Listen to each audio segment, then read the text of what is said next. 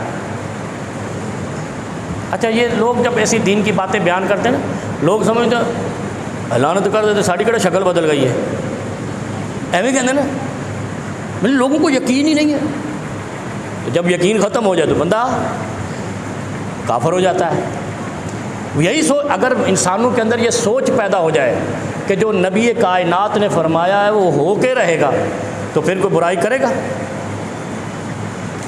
حضرت عباس رسول اللہ صلی اللہ علیہ وسلم کے سگے چچا تھے، ایسے ہی، لیکن وہ جن پر لعنتیں برسنی ہیں وہ کہتے نہیں اہل بیت نہیں تھے، سگے چچا بھی اہل بیت نہیں تھے۔ تو محمد تسی کدھروں بن گیا؟ پھر چچا تھا، بیٹا اہل بیت بن گیا، چچا نہیں بنیا۔ ابو طالب کا بیٹا علی بن ابی طالب رضی اللہ تعالیٰ عنہ اہل بیت ہیں، تو ابو طالب کا سکا بھائی تھا حضرت عباس، حضرت جعفر، حضرت امیر حمزہ، سارے بھائی تھے نا، اور رسول اللہ صلی اللہ علیہ وسلم کے والد، پورا قبیلہ تھا نا یہ، وہ اہل بیت نہیں ہوئے، یہ ہو گئے۔ اور وہ جاں نثار جس حضرت عباس رضی اللہ عنہ کے پاس حضرت عمر فاروق اس زمانے میں گئے تھے، جب قحط سالی پڑی، بارشیں نہیں ہوئی تو لوگوں پر بھوک طاری ہو گئی، تو رسول اللہ صلی اللہ علیہ وسلم نہیں تھے، حضرت عمر کا دور تھا۔ حضرت عمر گئے، اے عباس، رسول اللہ صلی اللہ علیہ وسلم سے سب سے زیادہ قریبی نسبت آپ کی ہے، آپ دعا کیجئے اللہ بارش کر دے، لوگ بھوک اور پیاس سے مر رہے ہیں، جانور بھی مر رہے ہیں۔ حضرت عباس سے اس نسبت سے دعا کرانے گئے، امام آندے نے وہ اہل بیت ہی کوئی نہیں۔ اور نبی کہتے ہیں، حسین کے نانا کہتے ہیں، علی کے سسر کہتے ہیں، فاطمہ کے بابا کہتے ہیں کہ جو مصیبت کے وقت روئے اس پر دنیا میں بھی لعنت، آخرت میں بھی لعنت۔ صوتان ملعونان فی الدنیا والآخرہ، مزمار عند نعمت، خوشی کے وقت موسیقی چلانے سنانے والا، سننے والا، اور مصیبت کے وقت رونے پیٹنے اور نوحہ کرنے والا۔ اور ان کے ہاں پورا ایک پیشہ ہے، کیا کہتے ہیں، ڈپارٹمنٹ ہے، جو نوحہ سیکھتا، سکھاتا، سناتا ہے، رلاتا ہے۔ اور یہ کیا ہے، 1500 سال پہلے نبی علیہ الصلوۃ والسلام کا نواسہ شہید ہو گیا تھا، مظلوم شہید ہو گیا، سب کو یقین ہے، اللہ اس پر رحمت کرے، جنت کا وہ سردار ہے، کسی کو اس پہ اعتراض بھی نہیں ہے۔